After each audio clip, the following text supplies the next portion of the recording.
Hello everyone, welcome back. आज के इस वीडियो में हम मध्य प्रदेश में जो उच्च माध्यमिक शिक्षक नियोजन यानी उनकी भर्ती होना है, जिसके लिए जो मेरिट आ चुकी है। मेरिट में जितने भी चयनित आवेदक हैं उनके लिए यहाँ पर निर्देशिका दी गई है। इस निर्देशिका में लगभग आपके जितने भी क्वेश्चंस हैं उनके आंसर्स आपको मिल जाएंगे। जैसे बहुत सारे वीडियोज़ मैंने देखे हैं, उनमें लिखा है कि वेटिंग वालों को भी डॉक्यूमेंट अपलोड करने हैं। इसमें क्लियर किया गया है कि चयनित आवेदकों के लिए निर्देशिका यानी जिनकी मेरिट आई है उन्हीं को डॉक्यूमेंट अपलोड करना है और उन्हीं को प्रोफाइल पंजीयन और स्कूल को चयन करना है। ऐसा मैं इसलिए बोल रहा हूँ कि आप यहाँ पर देखिए, स्टार्टिंग में लिखा है चयनित आवेदकों के लिए निर्देशिका, और यहाँ पर लिखा है पहले वाले पॉइंट में कि चयन परीक्षा के परिणाम के आधार पर कर्मचारी चयन मंडली द्वारा जारी चयन सूची, ईएसबी ने चयन सूची जारी की है, जिसमें वेटिंग वाले तो है ही नहीं। अभ्यर्थियों के दस्तावेज अपलोड, उन्हीं के दस्तावेज अपलोड होना है, उन्हीं का सत्यापन होना है, उन्हीं को साला का विकल्प करना है। 14 से लेकर 18 के बीच में आपको ये काम करना है। आप 14 तारीख के दिन अपना प्रोफाइल पंजीयन करेंगे, फिर डॉक्यूमेंट अपलोड करेंगे और उसी दिन आप स्कूल का चयन कर सकते हैं। तीनों दिन अलग अलग नहीं, एक ही दिन आप सारा काम कर सकते हैं, लेकिन सीक्वेंस वाइज होगा। इसके बाद में यहाँ पर विषयवार प्रवर्गवार रिक्तियाँ आप देखेंगे, आपका जिला चयन करेंगे आप जैसे, तो आपको स्कूल सारे दिख जाएंगे उसमें चुनने के लिए। इसमें कोई बड़ी बात नहीं है। फिर आपको MP ऑनलाइन पर जाना है। आपको उसमें 7 डॉक्यूमेंट अपलोड करने के लिए दिए जाएंगे, जैसे कि 10th 12th UG PG BEd अनुभव तक। उसके बाद आपका 5 रुपये पर डॉक्यूमेंट के हिसाब से उसमें आपका चार्ज लगेगा, जो कि आपको वापस नहीं किया जाएगा। ये सिंपल सी प्रोसेस है। उसके लिए उन्होंने एक यूज़र मैनुअल भी दिया है, शुरुआत से लेकर एंड तक की सारी प्रोसेस में दी गई है। काफ़ी ईजी है, इसमें कोई प्रॉब्लम आपको होने वाली नहीं है। अब अतिथि के संबंध में यदि हम बात करें तो अतिथि शिक्षक आप सभी जानते हैं कि आपको 3 सालों में 200 दिन होने चाहिए। आपके सवाल होते कि 1 साल में 2 साल में होगा, तो मान्य नहीं होंगे। आपके 1 साल में 150 दिन है और दूसरे साल में 50 दिन है। 200 दिन हो रहे, तीसरे साल में आपके 2 दिन है। भले 3 साल होने चाहिए, 200 दिन या उससे अधिक होने चाहिए। अब इसमें जिनका नहीं होगा, मान लो अतिथि टिक कर दिया लेकिन नहीं है, तो क्या होगा, जब सेकंड काउंसलिंग होगी तो उनको गैर अतिथि के बराबर यदि उनके नंबर है तो उस पर विचार किया जाएगा। ऐसा साफ साफ उन्होंने क्वेश्चन आंसर में दिया हुआ है। अब यहाँ पर वही साला विकल्प चयन करना है। 2 सेट आपको बना लेना है। 2 सेट के लिए भी इसमें पेज दिया हुआ कि 2 सेट आपको डॉक्यूमेंट की क्या बनाना है। जो आप अपलोड करेंगे ना, उन्हीं को आपका 2 सेट बनाना है, और कोई इसमें अलग से बात नहीं दी हुई है। और यहाँ पर इसमें एक पॉइंट ऐड किया हुआ है 9.3 में कि आपने 2023-24 तक के अतिथि के मान्य होंगे, लेकिन 2023-24 के भी अतिथि के डॉक्यूमेंट बनने स्टार्ट नहीं हुए हैं एक्सपीरियंस वाले। तो या तो ये डेट बढ़ाएंगे, या फिर आज या कल में आदेश आ सकता है कि अतिथियों के जो अनुभव प्रमाण पत्र हैं शैक्षणिक सत्र 23-24 के वो बनाए जाए। और यदि दोस्तों किसी का 3 साल इसमें पूरा हो रहा होगा और उसका नहीं बना है, तो हो सकता है कि फिर उसको वेटिंग में या फिर गैर अतिथि में बैठना पड़े, क्योंकि इन्होंने दे तो दिया है लेकिन बने नहीं है। अभी आप अप्लाई करेंगे तो बताया कि नो पेमेंट फाउंड। तो ये सबसे बड़ी दिक्कत है अभी कि आज 13 जून है और कल से, यानी कल भी आदेश आ जाता है या आज भी आदेश आ जाता है तो हम बनवा लेंगे, क्योंकि 2 या 3 दिन में आपके अनुभव बन जाते हैं। तो आप 18 तारीख तक वेट कीजिए, 17 तक वेट कीजिए। आपको जल्दबाजी नहीं करना है जिनके अनुभव नहीं बने हैं। और इसमें वही बात है कि यदि आपका DEd BEd मतलब BEd के साथ आपने अतिथि में पढ़ाया है तो आपका मान्य नहीं होगा। मान्य उसी स्थिति में होगा जब आपका मुख्यालय वही हो, यानी जहाँ पढ़ा रहे हो वहीं आसपास आपका कॉलेज हो BEd का, तो आपका उसके साथ मान्य हो जाएगा। उसके बाद में यहाँ पर आपके कुछ क्वेश्चन आंसर है। ये तो होगी आपके जो दस्तावेज अपलोड करना 14 से लेकर 18 तक, और 21 से लेकर 23 तक आपके ज़िले में आपका जो है वेरिफिकेशन हो जाएगा। देन यहाँ पर ये आप देखिए अभ्यर्थी की सूची, मतलब इस तरह से आपको शेड बनाना है। तो ये आप कंप्लीट कर लीजिए अपना डॉक्यूमेंट। इसमें कोई नई बात नहीं है, BEd है DEd है, सब लिखा हुआ है।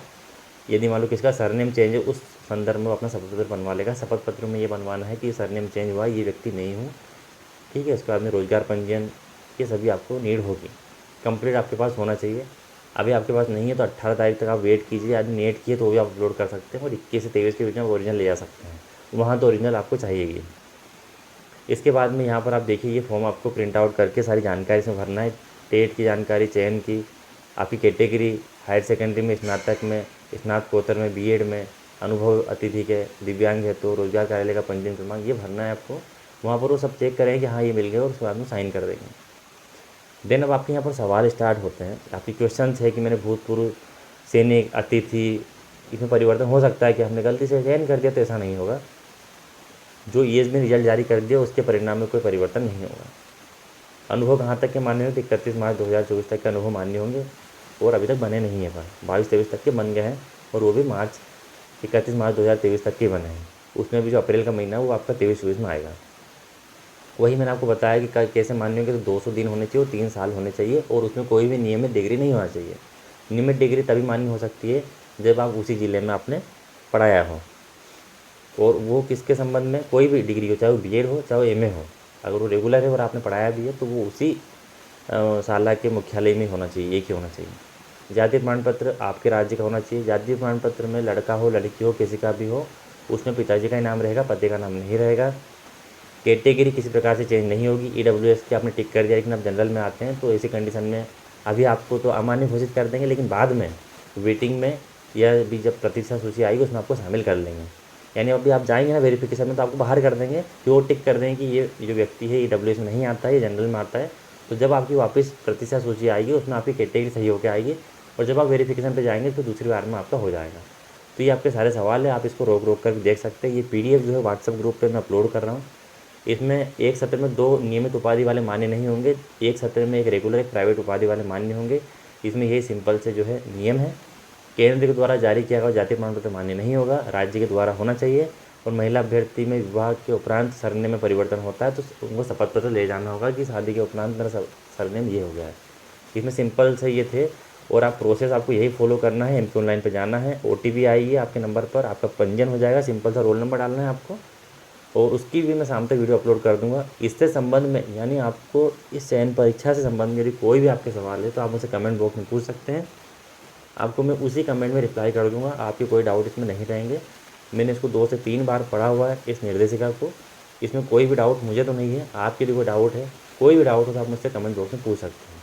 अगर 1 से 2 विषय में कोई व्यक्ति चयनित है तो उसको डॉक्यूमेंट अपलोड करने हैं, उसके बाद में अलग अलग विषय की उसकी चॉइस फिलिंग होगी उसी लॉगिन में।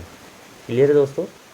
आपको वीडियो अच्छा लगा तो इसको ज़रूर अपने दोस्तों में शेयर कीजिएगा। आपको वेटिंग वाले जो भी है वो ध्यान रखिए कि अभी आपका पंजीयन नहीं होगा, और यदि हो भी जाता है तो आपके डॉक्यूमेंट अपलोड नहीं होंगे, क्योंकि इसमें सिर्फ इतना कहा है कि ईएसबी द्वारा चयन परीक्षा के परिणाम के आधार पर जो सूची जारी की गई चयन सूची है उसमें वेटिंग वालों का नाम नहीं है, इसलिए वेटिंग वालों का भी कुछ कह नहीं सकते। वेटिंग वालों का नाम प्रतीक्षा सूची में आएगा जब इसमें से लोग बाहर होंगे अपने डॉक्यूमेंट को लेकर। इसमें इन्होंने एक चीज़ ये भी क्लियर करी है कि जिस व्यक्ति ने पात्रता परीक्षा गलत जानकारी देकर दी है, जैसे कि मान लो कोई व्यक्ति फर्स्ट ईयर में होगा बीएड के या फिर अपनी पीजी की डिग्री में, और उसने बोल दिया कि वो अंतिम वर्ष में है, तो उस साल अंतिम वर्ष की उसकी डिग्री आ जानी चाहिए थी परीक्षा देने के बाद में, लेकिन उसने गलत जानकारी भर के परीक्षा पास कर ली है, तो अब वो जाएगा वेरिफिकेशन पे तो उसकी पात्रता भी रद्द हो जाएगी। यानी वो फर्स्ट ईयर में था उस टाइम पे और उसने ये बोल दिया कि वो सेकेंड ईयर में है, तो उसकी पात्रता भी इनवैलिड हो जाएगी। ये ऐसा नियम है, साफ साफ दिया हुआ है। आई होप दोस्तों आपके सारे प्रश्नों के जवाब आपको मिल गए होंगे। मिलता हूँ आपसे अलग इन्फॉर्मेटिव वीडियो में, तब तक के लिए टाटा बाय बाय।